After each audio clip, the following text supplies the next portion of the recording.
because it's hell going through divorce. You feel like you're alone, and you're not. You're absolutely not. This is a safe space.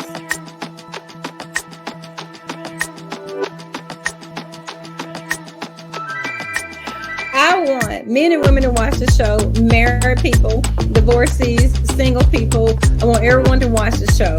We all have challenges in relationships, and sometimes you just need a safe space. You need to hear that someone else has gone through something so you can get through what you're going through. Hi, this is Sharon Moman, author of Pardon, the Courage to Be Set Free. Welcome to the Pardon Me series. Yay! Hi, Sarah. Welcome. Hi, Sharon.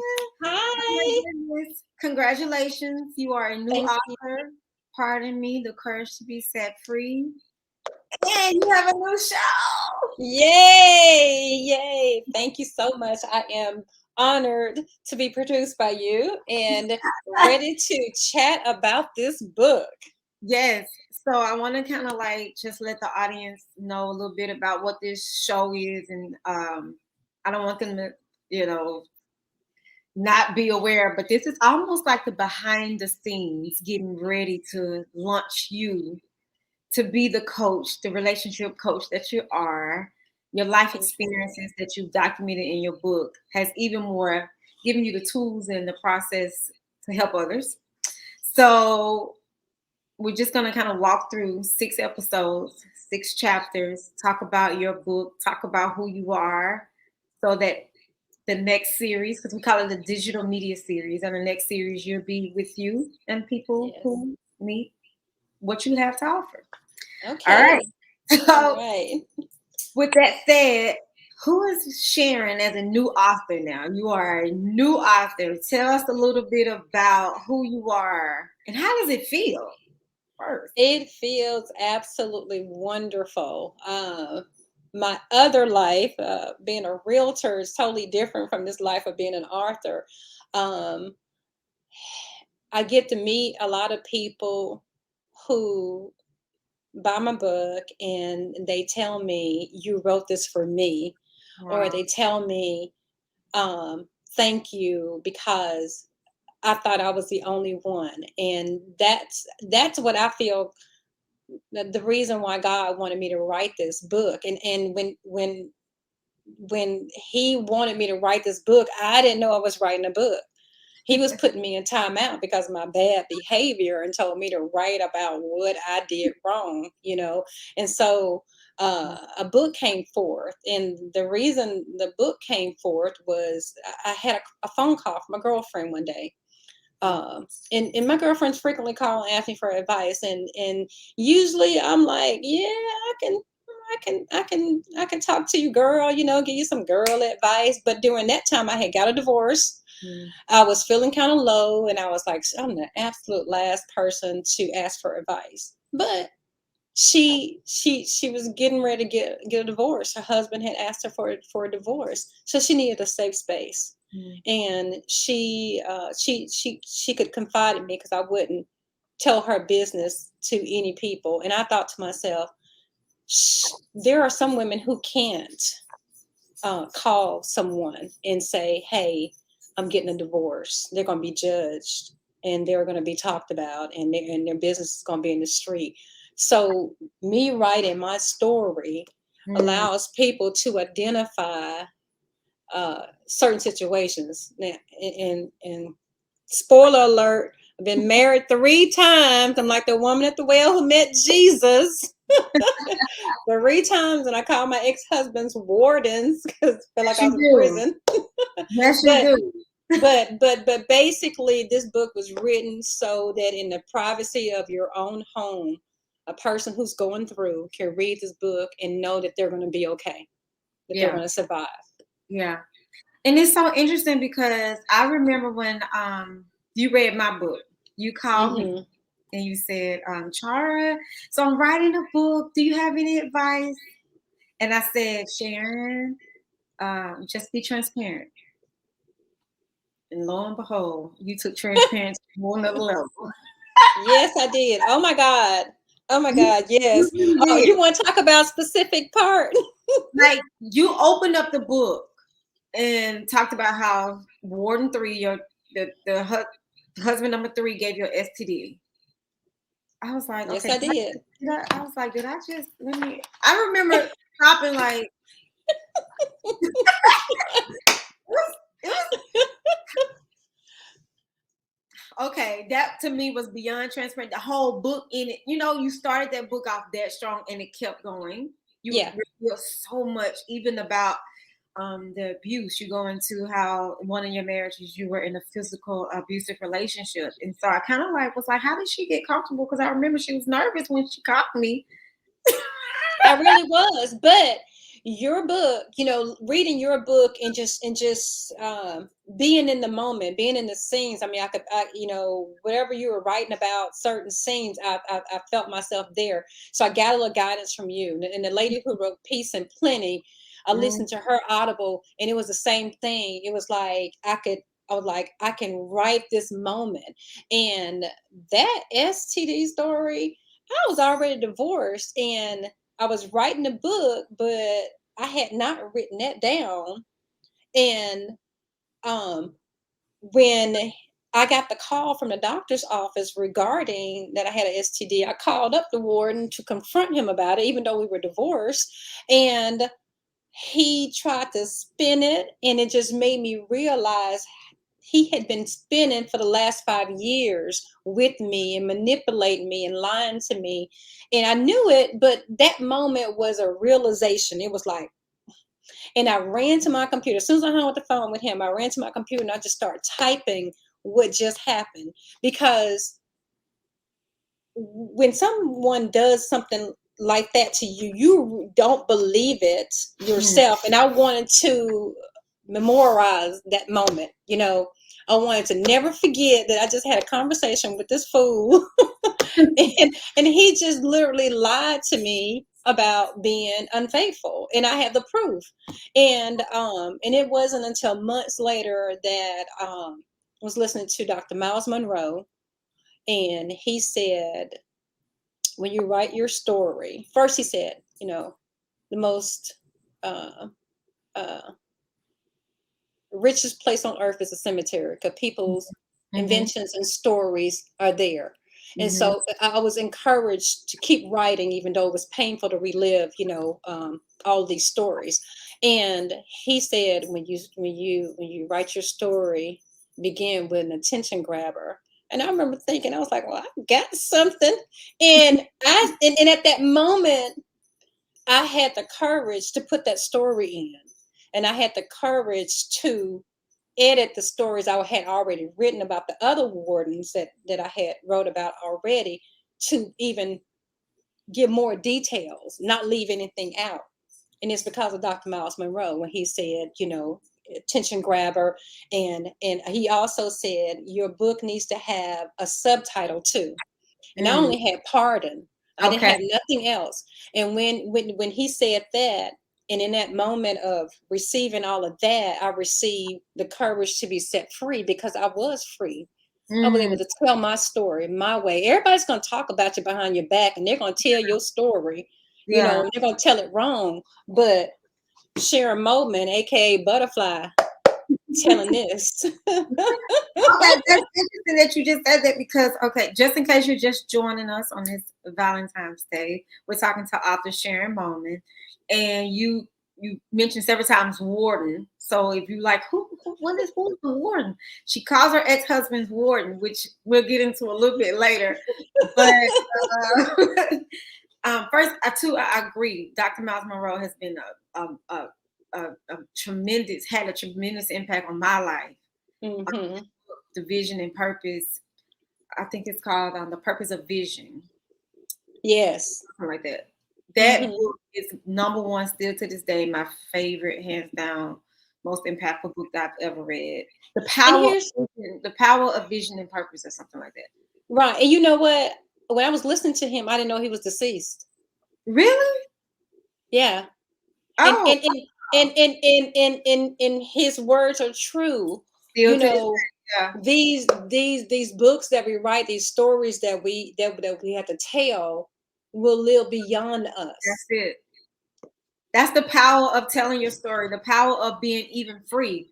I feel like because I can kind of like pinpoint a little bit of your journey after you wrote the book. No, right before you wrote the book, because I talked to you while you were starting to write, and I just remember Mhm. the fear, and I remember like just Trepidation. yes. To now, you are literally a whole nother person. Yeah. Talk about the Yeah. process of writing your book. How did you get there to be free? Because I remember writing mine. I jumped into therapy because it brought a lot of triggers and trauma from the past. It's not easy telling your story. Well, it was my therapy. I couldn't afford therapy because my car had broke down. I was literally in a wilderness season, and I thank God for it. And I think it was a test. Everything was, I mean, what people are going through with COVID, I already went through. And I Wow. talk about that in my postpartum. So when I look at COVID, I'm like, oh, y'all don't know what y'all in for. It ain't going to be over quick. So I went Mm. through like 4 months of not having income because BMW North America decided they want to charge me $21,000 for an engine, right? So, so I'm literally just at home and working on my book, and I'm, reading the scriptures more, and and the Lord wanted to see if I was going to go back to the money man. See, because when I got divorced, I filed my own divorce and went down to the courthouse. We didn't have any lawyers. We went down to the courthouse and we sat in front of the judge. We signed our paperwork, and he said, "Butterfly, take me to my car." I said, "Okay." I'll take him to his car. Before he gets out, he kissed me like we did not get a divorce. Wow. And he pretty much tells me, "I'll give you a year. You'll be back." Kind of like Miss Seeley. Wow. He really said, "We'll just get married in a year. You're just mad." And I'm like, and I had no idea about the STD. I had no idea. It was another situation, and we'll talk about that another time. But you know, this is God had me to write this book and struggle through that moment of not having anything to see if I would go back to, I call him Pharaoh, if I would go back to Pharaoh, Mhm. like the children in the wilderness. Yeah. You go through a lot of hard times. Anybody who go through divorce, I'm gonna tell you, it's gonna be hard. It's not easy. I don't care how much money you set aside. I don't care whatever you go through a lot of little struggles mentally, financially. Things just pop off, and then you have to decide, are you going to go back to Pharaoh? You're going to go back to somebody who's going to treat you bad. And so God was testing me, and didn't go back. I So, didn't go back. well, it sounds like because even in your book you talk about postpartum, you did the work to not go back. Because yeah, if it's hard to leave, it's easy to go back. It's kind of like that same process. Whatever you did to finally leave, you got to keep up. You can't just let Yeah, it go. You got to keep growing, enhancing. right. So, Right. And they're going to call you to have lunch. They're going to call you to have this and all that kind of stuff like that. They're going to want to be in the friend zone, and that friend zone try to turn into something else and all that kind of stuff like that. But their behavior is not going to change. And that's, their heart is not going to change. They're going to do and say what they want to say to get you back. But you have to decide, is the talk good enough, or will you see the walk? yeah. So I have a question for you. Okay. A personal kind of like question because as I've seen your transition, I want to make sure we make this point clear, um, that it's not easy telling your story, and then you will be judged sometimes for telling your story. Mm-hmm. When we opened up the video, it's the first thing it said was her story, 3 divorces.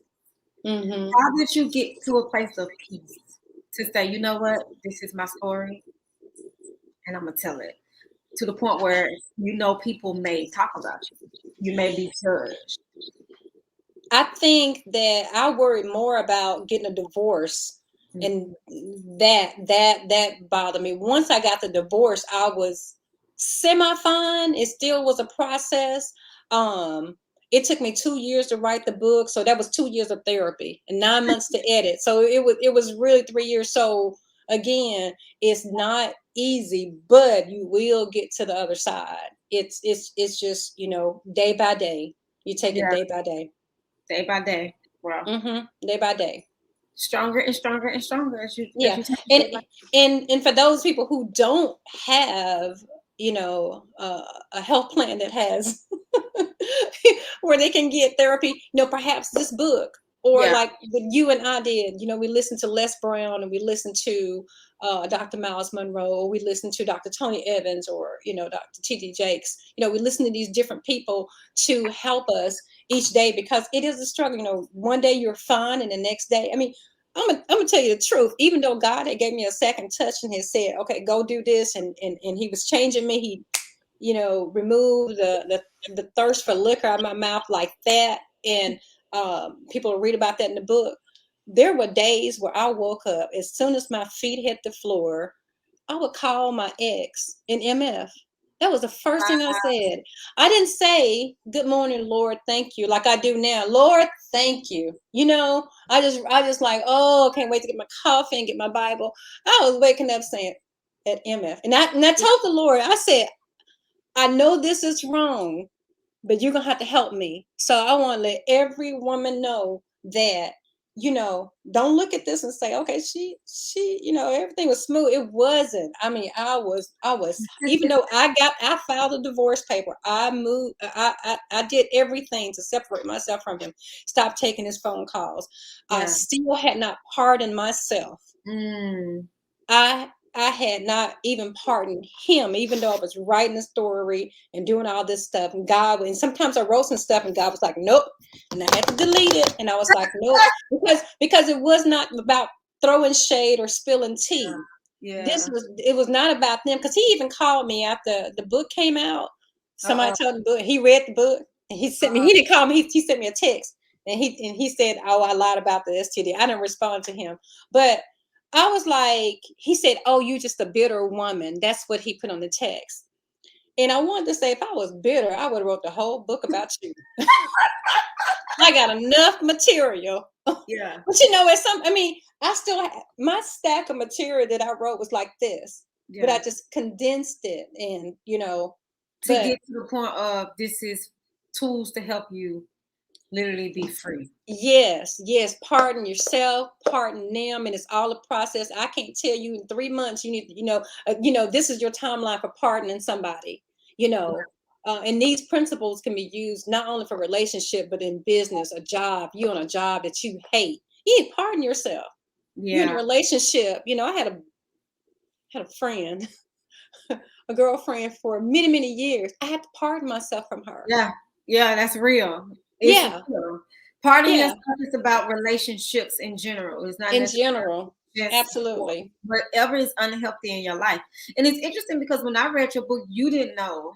You actually sent me the book. It's so funny because you started texting me. You were so excited about your book by the time it came out. And I was just like reading your text and I could feel your excitement, but you didn't know I was going through. I was sad because Right. I was actually getting a divorce, literally going through the divorce, and all of a sudden one day, because you kept saying buy the book and write your reviews, and I was just like, okay, I will. And I would just go back into my space and just do, what I was doing. And one day the book came in the mail with the shirt. Mhm. Mhm. I My said, partner shirt. I called my mom. I said, "Did you tell her?" And she said, "I think I did, but I'm not sure I did." Well, But it your was mama said she thinks she did. she did. Exactly. Which was a God thing because your book really was so much. It was so good. It was Yeah. really healing because everybody has a different relationship. My story is not your story, but Right. Right. at the same Right. time, those tools to help. What really, really, I would say stood out to me and blessed me was the postpartum work. You can't stop. You got to Yeah. keep growing. Yeah. You Yeah. like literally when you said that you found out about the STD, you didn't necessarily first thing you do was kind of like get mad and stay in your anger. You went and got a sheet of paper and started writing. You Mhm. started Mhm. processing, okay, this is what I've been going through for 5 years. And it's something about just like even as I was in therapy, I've learned it's something about just becoming aware. Yeah. Process doing Yes. the work to not Yes. go back, notice the patterns, notice the triggers. And it's not to say that everybody's divorce is different. but you still, Yeah. if you got a divorce, you got a divorce for a reason. So you got to Right. Right. what changed, what's changing, who are you becoming, and do the work. That's what Yeah. I Yeah. truly, truly appreciated so much about the book. Is like you literally took accountability too. You didn't blame Right. the wardens. Can you talk about Right. Right. that? What is that important to you, the accountability piece? Because you mentioned that. Right, because that's what God had said. I had been, when we were, literally after I had filed the divorce papers, I was still in my head talking about how He took 5 years of my life, how He took 10 years of my life, and the Lord's like, no, they didn't take anything, baby. You gave it away. Woo! You gave it to them, and that's what He was like. I have created you, designed you to walk in power and authority, and you're not doing it. You did not stand up for yourself in marriage. you know there are just, every marriage has a test, and you have to stand up for yourself. And I did not do that. And He was like, now go write so you can see where you erred. And I think that when you're writing, and some people write poetry, some people write songs, it reminds them of what they experienced, and sometimes it helps heal them. And it was this has been helping me heal. And the only reason your mom told me about your divorce is because she read my book. She Mm, couldn't put it down. She read it all the way in one, sitting. She was just like, she read it and she said, Sharon, she called me. She said, Sharon read your book. She said, oh my God. And then she mentioned you. And I said, well, I'm not going to tell her you told me. And I said, I'm just going to send her the book in the mail and let her read it. And hopefully she'll feel what you, because she said, I felt you, you know. And I think that in this sisterhood, we have to take care of one another. yeah. And when you read it, what did you feel? You mean you felt like you were not alone, that you were not going to be judged like as harshly as you thought Right. you're going to Right. be judged, because I know you worried about your parents, I know you worried about the church, I know you worried about your friends, and everybody were, thinking about, okay, well, why, Char, do we need to do this, all those things. People come because I that was one thing I said, oh, they're going to talk about me, you know Mm, you know I took, they're going to say, because I was a much younger woman than my last warden. He was an older man. So, they're gonna be like, oh, it's gold digger. That's what they say. They give men who get younger women to give them a pat on the back, say, good job. But women, you're a gold digger, or he's sugar daddy, and all that kind of mm. stuff like that. And so I just let that mess with my head. Yeah. Yeah, I like how you mentioned just even the more knowing they're gonna talk about you. People are Yeah. going to possibly judge, but at the same time, even early when you said going through the divorce was harder than kind of like the aftermath. And I think Hmm. why it's harder is because you have to, going back to accountability, look at yourself. Yeah. Take a really good look at you and say, okay, what's best for me? What's either is my mental health increasing or decreasing? What's happening? Yeah. And, Yeah. and not to blame other people, because that's one of the things I noticed in your book is like not to put the blame on somebody else, but put the blame on you. There are signs before, there are things that you gotta work out. Right. So, some of the things you said too, you had a moment with God where you were intentionally reading the Bible. You got this relationship with God. Can you talk a little bit about how that even more helped you with your decision of peace and freedom? Oh God, yes. When I had my experience with God, where He gave me that second touch, He zapped, the desire for liquor out of my mouth. Thank God.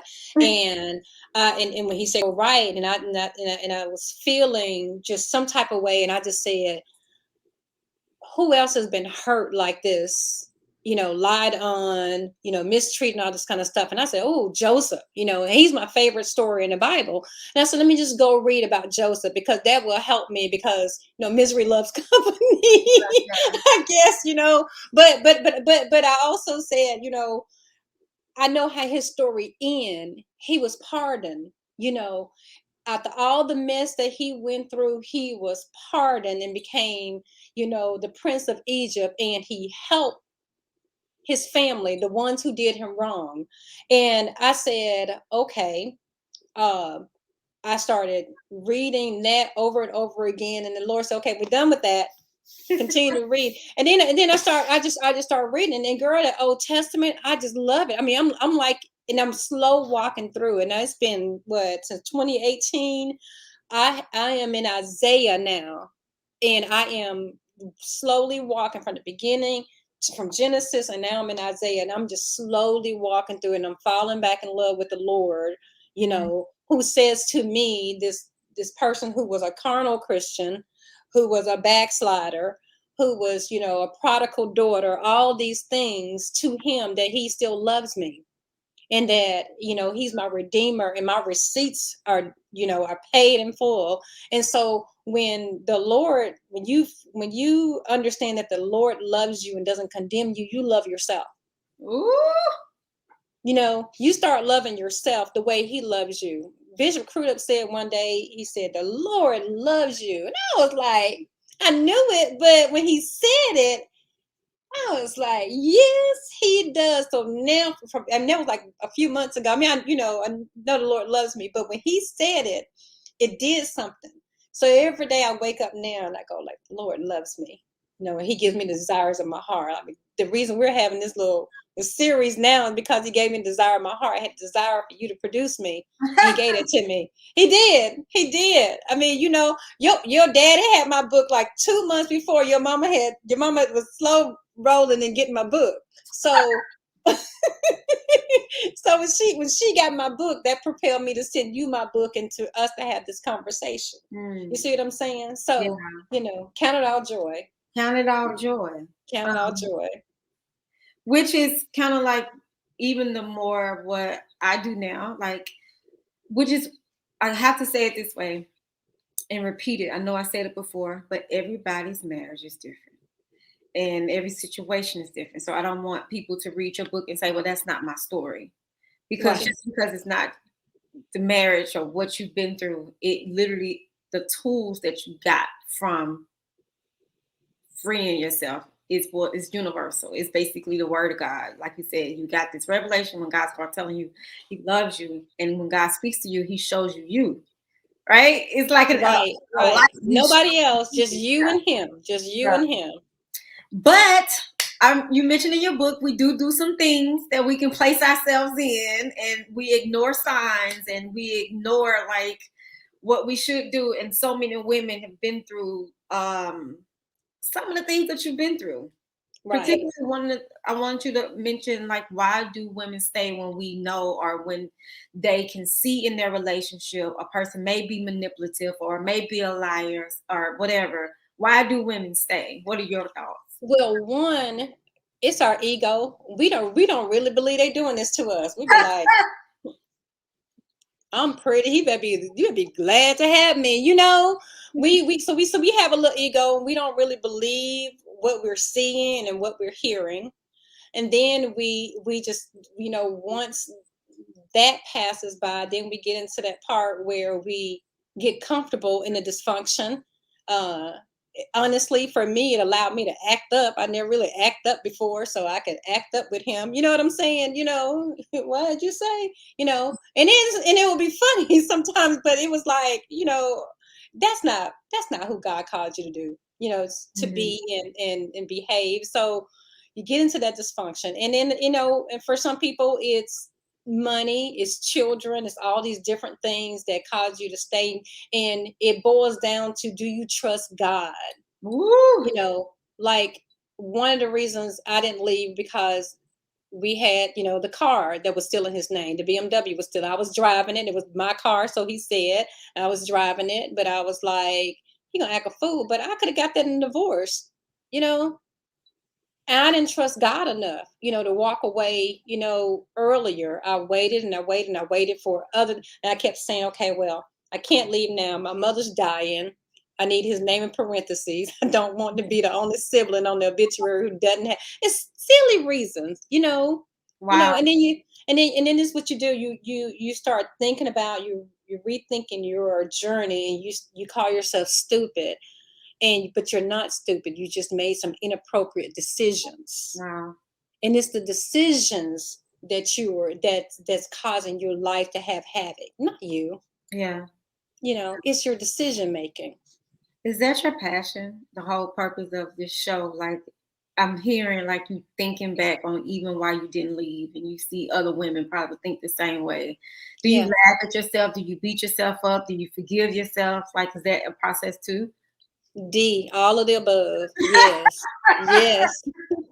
Yes. I mean, some days I'll be fine. I'll give myself a pat on the back. I got out. I pardoned myself. Then other days I'm hard on myself because I stayed I stayed sentenced for 5 years this time, Mhm. but I ain't going back. I've had enough Yeah. time with wardens where I know I'm not going to get a trustee. This is what we do.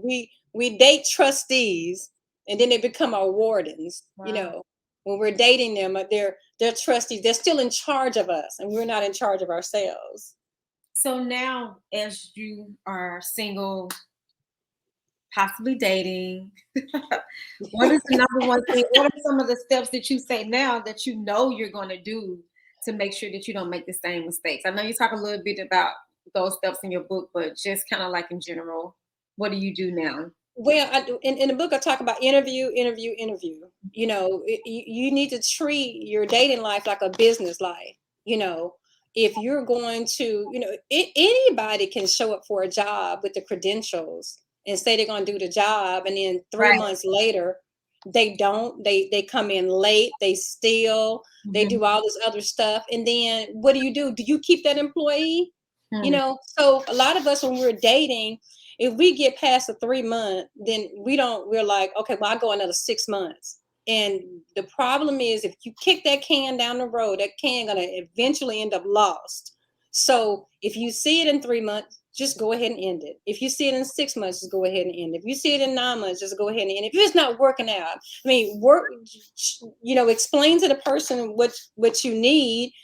But most of the time, this is what happened with relationships. Guys come in, or girls, I'm coming in to help you. Mm. Whatever you need. I see that you're this and that, and you're trying to get here, and then here they want to be the person to help you. That's what you hear. But once you get in a relationship, you begin to become drained of of of things that are happening that are not that were not proposed. You know what I'm saying? Like Yeah. I thought I did it right with number three. I had a MOU, a memorandum of understanding. I told him what I want, and he told me what he wanted. And I was like, okay, we got this. And I was proud of myself.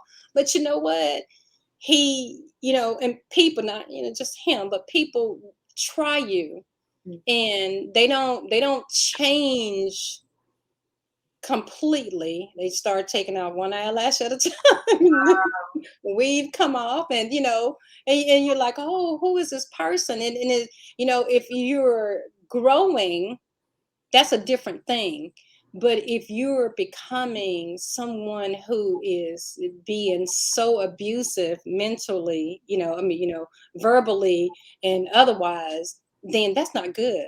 Yeah. That is not good. And then for some people who are in relationships and they see a person growing and they don't want to grow with them, then they need to say, hey, I don't think I can go with you, Yeah.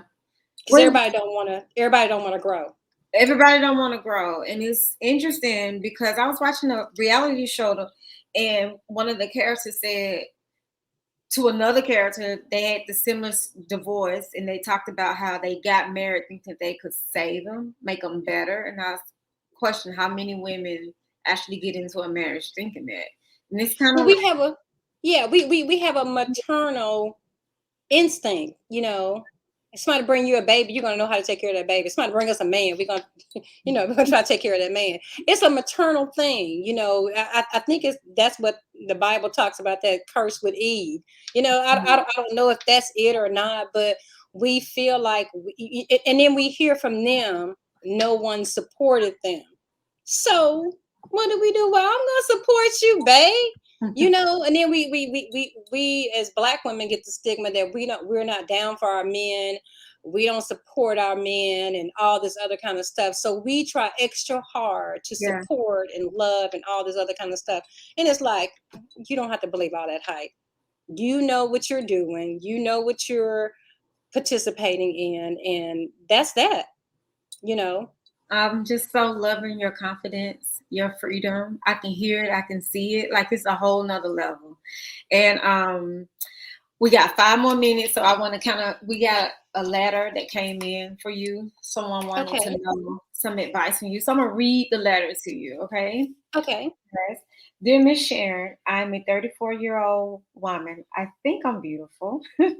I was married before and I am now divorced. It's been about 6 years being single. I'm now dating this guy who's very nice. Not much ambition, but he's nice. Nothing is wrong with him. We're just having fun. After dating for 9 months, he mentioned marriage. He used to say he will never marry again. So I thought, again, we're just having fun. I'm not sure if I should marry him. How will I know if I should? I don't want to make the same mistake twice. I'm questioning everything. Why not? Why not marry? Your advice, please. Wow. I think she said he's nice several times. You're trying to set somebody up with somebody, and you say, well, she's nice or he's nice. You holding something back, so she knows the reason why she doesn't want to get married to him. She's not going to be totally transparent or honest right now. She's just giving us just a little bit so that we can give her advice based on the information that she give us, and we can't tell her because Mm, she's not telling us everything. And so nice is not good enough, because people, depending on the situation, they're not nice all the time. And she's an ambitious woman, so mhm. I She don't should know how that's going to work out you talk know about that. So, because I think that's key. That kind of stood out to me too when someone talks about he's not ambitious, meaning you are ambitious. Why was that a red flag to you too? Right, because I mean, she's actually saying the things that she knows. He's not ambitious, and she may like the toy right now, but it's you know what I'm saying. It's not gonna sustain her, because she needs someone to on her level. She needs to be equally yoked with someone who can understand when she wants to have a conversation about her day. He's not going to be the one to listen about her day.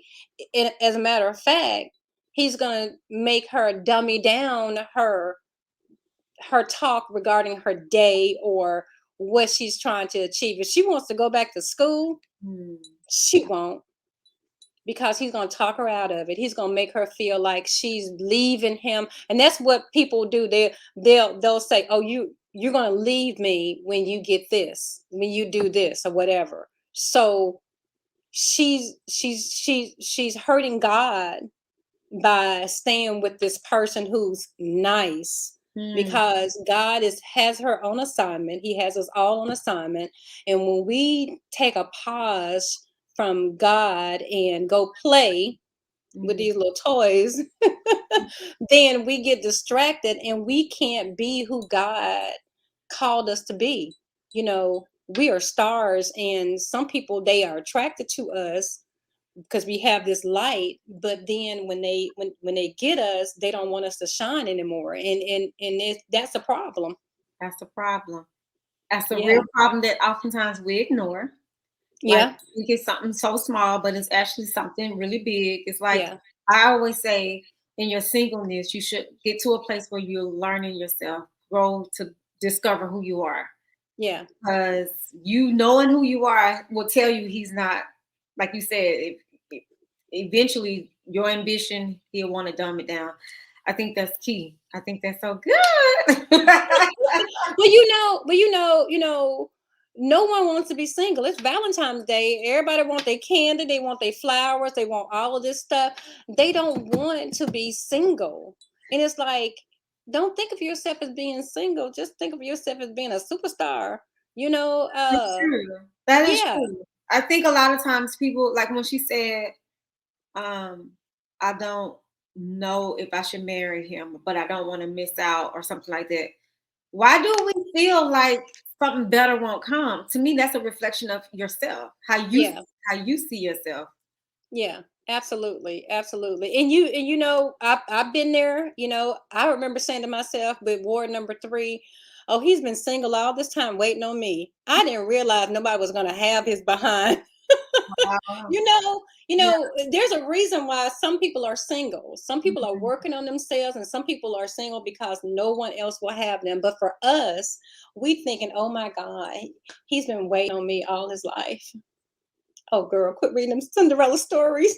So, so interesting. That's so good. So interestingly, we haven't even scratched the surface of your story because you went through so many things, and we'll unfold this in our other episodes. Even the fact that you went through a physical abusive marriage, you opened up Yes. so much about that. I was so Yes. shocked, and it blew me away. And some other things that you went through, that you talk about. And so we want to invite you all to come back to continue watching. Get the book. Get the book. Pardon me. Can you tell us where people can get the book and how they can find you? You can get the book on Amazon, Barnes and Nobles, Walmart, Target. You just Google Pardon or Google my name, Sharon Moman, and it will pop up. You can get it almost anywhere. So get your copy today and leave me a review on Amazon. Read the reviews on Amazon. You let me tell you what. I had this little old lady at church. She came up to me. She got my book. And I really was scared when this book came out because I didn't know how men were going to feel about it. If they thought I was like, Taylor Swift writing a book, that kind of thing. But I got some great reviews from men on Amazon, so read those.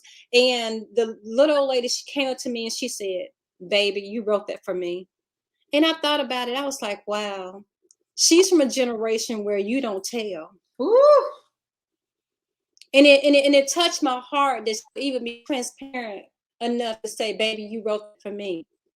You know, I don't know which chapter is her. I don't know if 2 chapters are her. You know what I'm saying? But all I know is that God can set you free if you're willing. He set me free because I had said in my soul, I want peace, I want peace, I want peace. And he gave it to me through the divorce. And I know that don't sound Christian, but he did. He answered, he gives you the desires of your heart because he loves you. He absolutely loves you.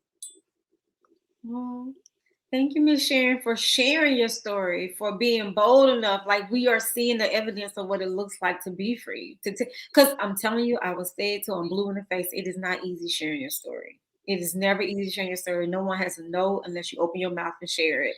And when you do, you put yourself in the place of being judged and being vulnerable. So kudos to you. Welcome to the Authors Club. Yay! And that's Thank your you. own individual series. Go ahead and get the book, you guys. We're going to be producing her book club. So if you start a women's group, let us know. You can write us. Look at the go to our YouTube page, and then look at the emails, and then ways you can contact Sharon and let them know you're starting your book. Right, and we'll have links in the bottom so you can click on the links. Thank you for joining us today. Bye, family. Bye, y'all.